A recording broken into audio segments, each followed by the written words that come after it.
What a sweet revenge. The last time we came to Otakam was a very different Quelle douce revanche. La dernière fois qu'on est venu à Otakam, c'était une histoire totalement différente. Est-ce que vous avez ça en tête? Est-ce que vous avez cette idée de revanche? I knew first time I rode Otakam when I did recon that is super nice climb. Je savais la première fois que j'ai fait cette reconnaissance que c'était une super montée. J'attendais cette montée. Et puis je suis venu en 2022.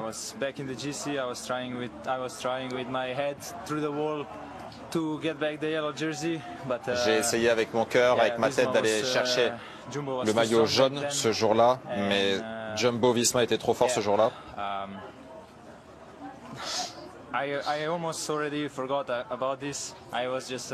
J'ai presque oublié ça. J'étais juste excité à l'idée d'aujourd'hui, mais c'est vrai que tout le monde venait me voir et me dire, pour me dire c'est le temps de la revanche qui est venu. Quand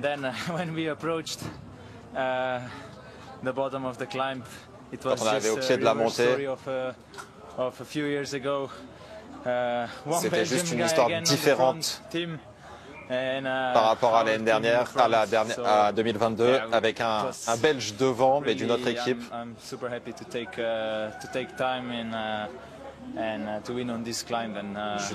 très heureux de prendre du temps et de gagner sur cette montée. Il y a eu beaucoup de questions après votre chute d'hier. Vous avez aussi beaucoup d'interrogations dans votre esprit. Bien sûr, vous ne pouvez pas savoir comment le corps va réagir après une chute.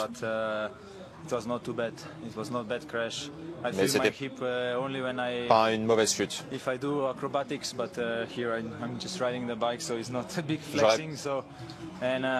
pu faire de la gymnastique, mais juste je fais du vélo. Mais ça va, je suis assez souple et je suis bien. Vous avez décidé exactement le plan que vous souhaitiez aujourd'hui? On a fait un super travail, l'équipe a bien travaillé. Bravo aussi à Ben Healy et à IF d'avoir essayé de défendre le maillot.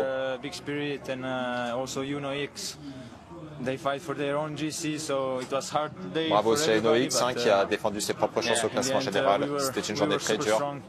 Mais à la fin, on était super fort. Ça fait longtemps qu'on avait cette étape en tête et on l'a fait.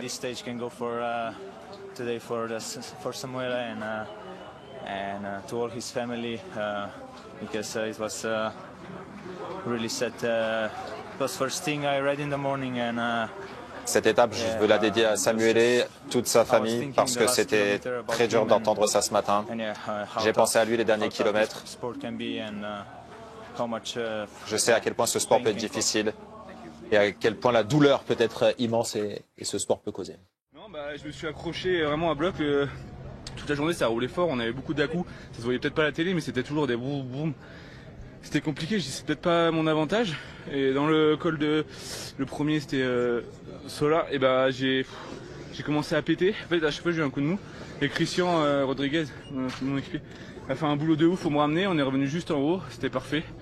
La bosse d'après, c'était plus dans mes cordes, donc ça a été. Et on a vu un collectif encore à Cabine d'Hôtel.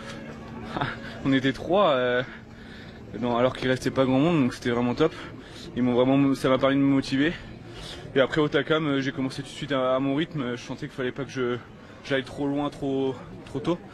Et j'ai géré ma montée. Et à la fin, j'ai senti que j'arrivais à en remettre. Ça m'a permis de reprendre Remco. Donc je suis vraiment content de ça. Vous avancez en plus au classement général en doublant donc Remco Evenepoel et surtout, je pense pas. Ok, alors peut-être pas assez d'écart encore, mais par contre la montagne jusque là, c'était un peu la question. Vous avez tenu quoi? Ouais, j'ai commencé à mieux appréhender la montagne. Après j'ai fait un long stage d'altitude à Isola 2000 où j'ai dit que je travaillerais vraiment cette filière là. Voilà, tous les jours à monter le col, hyper régulièrement et vraiment essayer de m'améliorer sur ce point et mentalement surtout. Je me rends compte que c'est les barrières mentales, j'aurais été moins bien placé, peut-être que j'aurais été plus loin. Si on m'avait pas autant motivé à l'oreillette, peut-être que j'aurais été plus loin et je sens que c'est la barrière mentale qui saute et c'est vraiment, ça fait vraiment du bien, je suis content. Le classement général. On verra comment ça va se dérouler parce que c'est quand même encore une semaine et demie avec des cols encore très durs. comme je dis, c'est quand même vraiment dur mentalement de se repousser au maximum tous les jours, donc on verra comment mon corps récupère. Mais je pense qu'on peut déjà être très satisfait de tout ce qui s'est passé. Depuis le Tour de Suisse, je passe les steps et je suis vraiment heureux de pouvoir vraiment passer ces steps-là. Et ouais, c'est vraiment, je suis vraiment content, vraiment. Merci messieurs. Bravo Kevin. J'étais à l'avant, je travaillais beaucoup, on avait fait un bon coup avec Emmanuel Burkman, je sais pas ce que ça a donné mais je donnais le maximum. Et je venais d'aller chercher des bidons et j'ai voulu prendre une musette pour mes leaders supplémentaires avec de la glace et des bidons et je pense que le doigt est cassé. Et je vais faire des radios mais c'est pas très joli. Et ça a été une journée super galère. Et je peux plus le plier, je peux pas freiner du frein arrière, donc le pire c'était les descentes aujourd'hui, je freinais que du frein avant et ça me faisait horriblement mal. Donc voilà, on va passer des radios. J'avais à cœur d'essayer de terminer l'étape dans des délais pour voir ce qu'on allait faire. Voilà, demain j'ai pas besoin de frein, mais bon, je pense que je suis plus proche de l'opération que du départ demain. Ça veut pas. Depuis le début de ce tour, c'est compliqué. Ouais, c'est pas un super tour pour moi, pour l'équipe, c'est un peu compliqué, mais voilà, c'est la loi du sport, la loi du tour, et le tour s'arrête pas.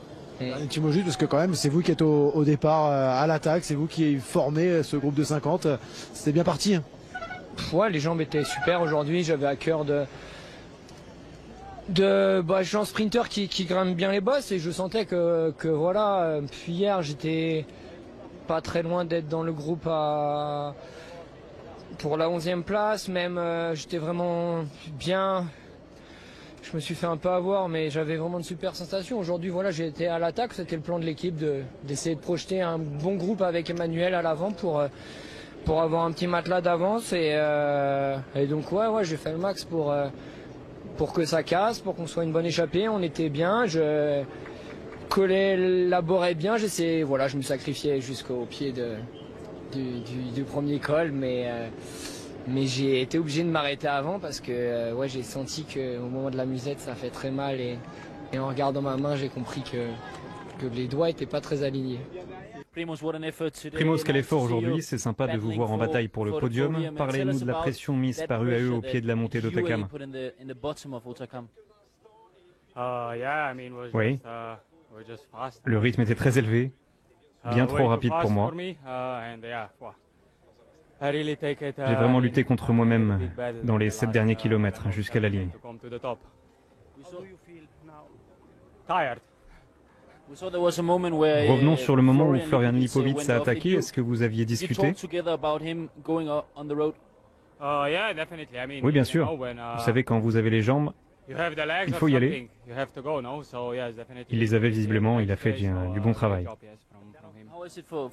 Quelle est votre opinion sur le fait que vous soyez le leader à la base et vous le voyez courir comme ça? Je suis heureux pour lui, vraiment. Et j'espère qu'il va garder son niveau. Courir à la maison, c'est quand même quelque chose d'exceptionnel quand on est cycliste professionnel et en plus sur le Tour de France. Donc voilà, vraiment j'ai vécu de très bons moments avec tout le public qui m'encourageait et tout, qui disait mon prénom, c'est quelque chose d'exceptionnel. Après, penser à la victoire avec 2 minutes au pied sur un Tadej Pogačar, je sais que c'était compliqué. Voilà, je connais très bien Hautacam. Et ouais, il me fallait, je pense, 5-6 minutes pour aller au bout, mais bon, c'est comme ça, j'ai essayé, on essaiera de nouveau avec l'équipe pour décrocher une victoire.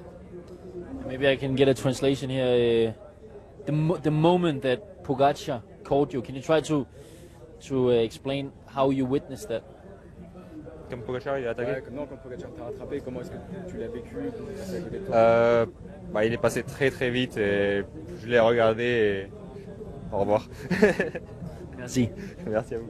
Je pense que Jonas se sentait bien aujourd'hui. Sur la dernière montée, Pogačar était clairement le meilleur. Jonas a beaucoup souffert. Je n'ai parlé à aucun coureur, mais la journée était dure. Et à la fin, le meilleur a gagné. On a vu également Matteo Jorgensen souffrir dans le Soulor. Oui, lui n'était pas dans un bon jour, mais on ne peut pas en vouloir aux coureurs. On avait une stratégie et d'un coup on a vu Matteo lâcher. Ce n'était pas comme on l'avait espéré. Vous pensez que c'était un mauvais jour pour Jonas Vingegaard? Je ne sais pas, je ne lui ai pas encore parlé. C'est sûr qu'il n'était pas dans sa meilleure journée. Il reste le meilleur des autres. Bravo à Tadej et UAE. Ils ont montré qui était le plus fort. Demain, il y a un chrono en montée. Quel vélo va utiliser Jonas? Vous verrez demain. C'est un autre jour. On va continuer à se battre, mais au général, il y a désormais un écart important. On avait tous les deux notre carte à jouer avec Primoz. J'ai plutôt mené la première partie d'Otakam en essayant de trouver mon rythme. Ensuite, j'ai tenté ma chance. Je voulais voir comment sont les autres. Un trou s'est creusé, je suis resté avec Oscar Onley. Je suis resté un peu dans sa roue pour voir si Primoz revenait. Et ensuite, j'ai ressaisi ma chance et j'ai tout donné jusque la ligne. Je pense qu'on peut être très content. On est deux Bora très bien placés au général. Ça nous ouvre plein d'opportunités pour les jours à venir. Thank you, congratulations.